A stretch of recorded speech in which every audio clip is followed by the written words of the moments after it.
I saw a really great post from some guy who's like a social democrat, and he was like, why can't Democrats just be normal? Yeah. No one wants millions of people storming across their borders and going into their homes. Well, there's a famous communist theorist, Antonio Gramsci. Yeah. He's an Italian theorist.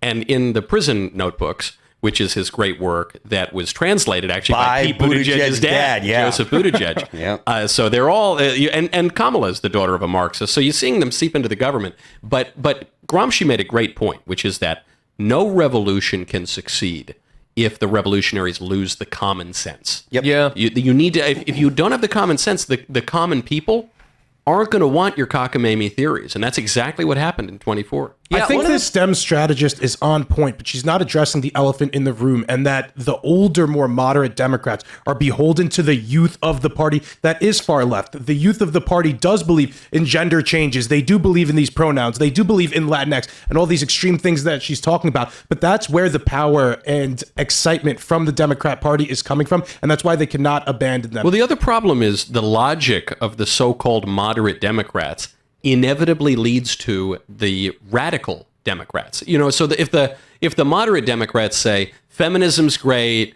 LGBT revolution is great, well, what you're really saying is men and women are basically the same. Yes. And so if you're saying men and women are basically the same, and then you're saying two men is the same as two women, is the same as a man and a woman, we can redefine marriage, we can redefine the social building block of marriage. Well, then don't you inevitably get to transgenderism? If men and women are the same, then why can't a man be a woman? Wait, from gay marriage to transgender? I don't see how you avoid it. Yeah, no, well, what Michael's pointing out is that what the radical left does is just takes normie liberal positions to a more logical conclusion. Yeah. If you believe that men and women are interchangeable within a marriage, then men and women being interchangeable in a marriage, men and women being interchangeable in a sporting event is not that big of a deal. First of all, it's not about what you think. It's about leftists and what they think. And it's not just that men and women are interchangeable. It's that all people are interchangeable. Eventually, you're right. If you talk to a leftist, they will tell you that anybody could do what Elon Musk could do if they were put into the same conditions. Mm-hmm. It's about nurture versus nature. They believe that if you take any human being and put them into a situation and give them all the same things that they had leading up to it, they would be the same thing. And it's not true at all. I think the That's difference exactly here, what they think. I think the difference here is that gay marriage doesn't defy science, right? Yeah, Two dudes. Does it not? I don't know. To have children, it does. But as far as them just being crazy men or doing whatever they have to do, gender change operations defy science. Telling somebody they could change genders defies science. Saying you're attracted to a man, you could think there's things about that are wrong or incorrect. But like there's a scientific base for gender. But I think you just made the point very well, because I guess maybe we need to do a new Matt Walsh documentary. Instead of what is a woman, it's what is marriage. What distinguishes marriage from any other combination of two people? I got buddies. We're buddies. We're hanging out. My buddy and I are not married because we don't do the things that married people do, fortunately.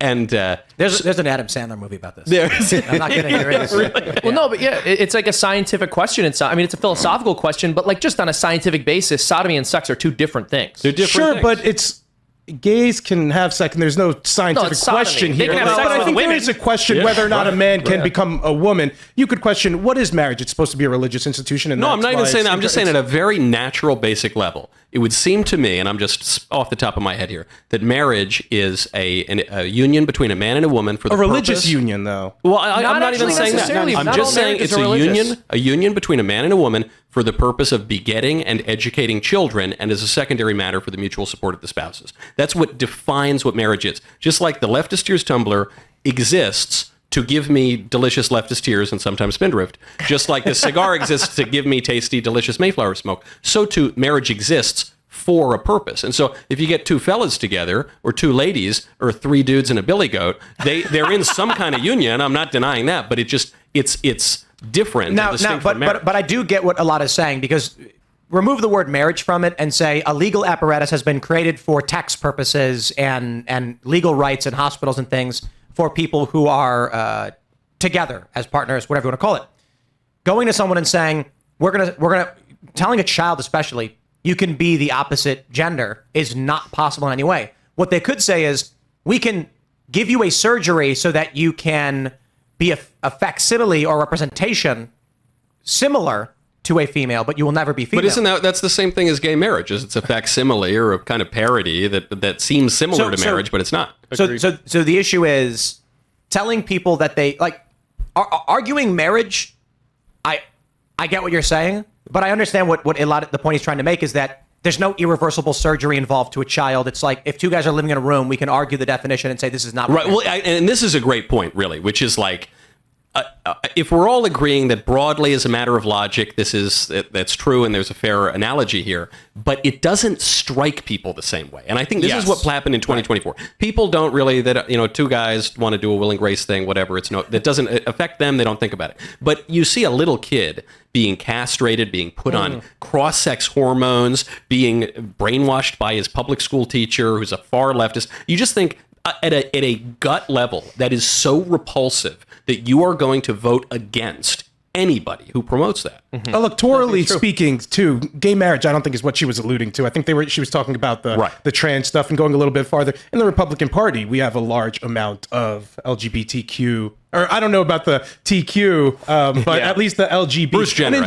in Trump's cabinet there, Rick Grinnell is, probably going to have a cabinet position. So I think that stuff, the super unpopular stuff that I think most adult Democrats are, again, repulsed by, thinking that you could change genders, but they're at least decently okay with. But I guess to bring it full circle, my only point on this is not that the Supreme Court's going to overrule Obergefell. That's not going to happen anytime soon. President Trump has not called for anything like that. That's what they said about Roe v. Wade, though. So but settled law. With Roe v. Wade, conservatives were actively trying to overrule that for 50 years. There's very little appetite. And even the liberals on the court knew that it was a bad decision. I remember the spin about Roe v. Wade was settled law. No. You guys remember that phrase? Yes, you guys remember settled law? Yeah. You remember settled law? I just want to say, don't hold the conservative movement accountable for things that lawyers say. All right, because they're always going to have a sketchy way of putting it. Even Ruth Bader Ginsburg is on record saying it was a bad decision, that it was a bad thing for the court. So I'm not. You can't disagree with it. She said it.